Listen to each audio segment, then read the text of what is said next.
We have two special awards and a very special person to introduce those awards. The long time, recently retired, but he looks like he should still be going. And believe me, he has a head of hair you're going to envy when he gets up here. A great friend of mine, a fighting leatherneck from Western Illinois. Welcome, Tim Pendell. I'm looking for a new barber too, Chad.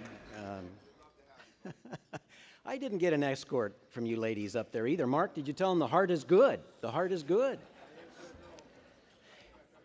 We all, I think, in this room get a chance to go to a lot of events. Isn't this a great one? Isn't it? I was sitting with my wife, Diane, and Pam, Mark's wife, and I was just looking around the room, and the interaction between all the players with the players and with the other attendees, you don't find this anywhere else. You just don't find this anywhere else. This is an awesome event. Community fairs, getting involved in the community is, my 26 years with the Lions was very, very important. The Ford family made it important. It was important to them, as you see in Ford Motor Company. It's important to them with the Detroit Lions. And so I had a great 26-year career getting to do their wishes and getting players, staff, coaches involved. But we needed help at the league level to be able to really drive it home league-wide. The commissioners always did help, starting with Pete Rozelle and then to Commissioner Tagliabue and Commissioner Goodell now. But there was one guy at the league level I want to publicly thank for being our bulldog to making sure that the NFL was very active in the community as well as being on-the-field greatness, and that's Joe Brown. Joe, thank you very much.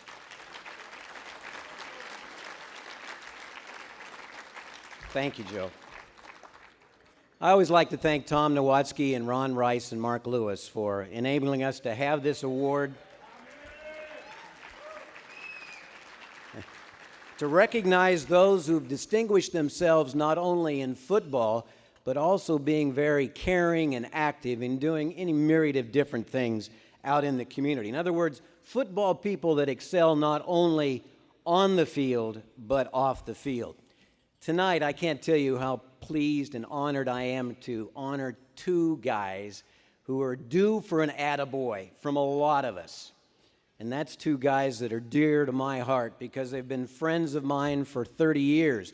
One I met in 1984 in the United States Football League, and the other I met in 1985.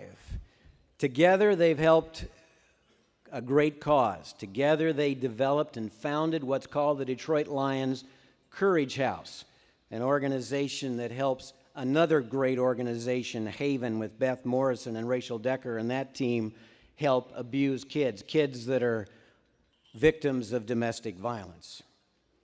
Our first recipient is a former Detroit Lion who, like Grady Alderman, hails from Madison Heights, Michigan. And he's also a proud U of M man, University of Minnesota. Charlie likes that.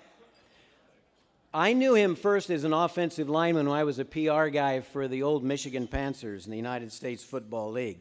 We then, about the same time, ended up going to the Detroit Lions back in the Silverdome, where he had his locker, neat, tidy locker, right next to the equally pristine lockers of our good friends Chris Spielman and Mark Spindler, with the yellow police tape going across it. He was one of our most dependable guys on the field on Sunday, and for us in community relations, he was our great ambassador out in the community the rest of the week with all the different things he did. And don't worry about him, he's doing pretty good today. He's Executive Vice President for Group Business and Corporate Marketing for Blue Cross Blue Shield of Michigan. Any Blue Cross Blue Shield people here? Congratulations, Ken.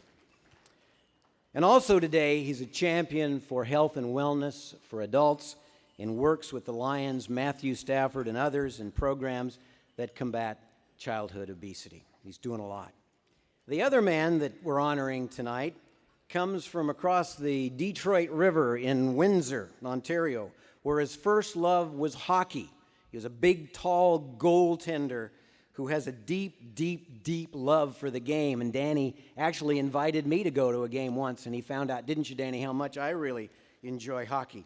He got his NFL start while still attending college and working as equipment manager Friday Macklem. Guys, you remember Friday Macklem.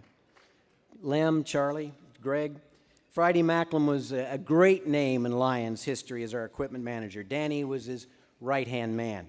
He later was Friday's successor, and today he's the go-to guy for anything sports at Ford Field. If you want to get a job done, I found out very quickly, you go to Danny J. On or off the field, you go to Danny J.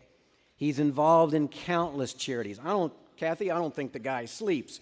Notre Dame Prep, Men of Mercy, Haven, of course, Colo Charities, Salvation Army, Youth and Amateur Hockey, Russ Thomas Scholarship Fund, and the list goes on and on and on. But tonight, we're honoring both of these guys for joining forces with Haven for the Detroit Lions Courage House, which they founded in 1994. Through 19 fundraising events, they've raised $2 million to help Haven help abused kids.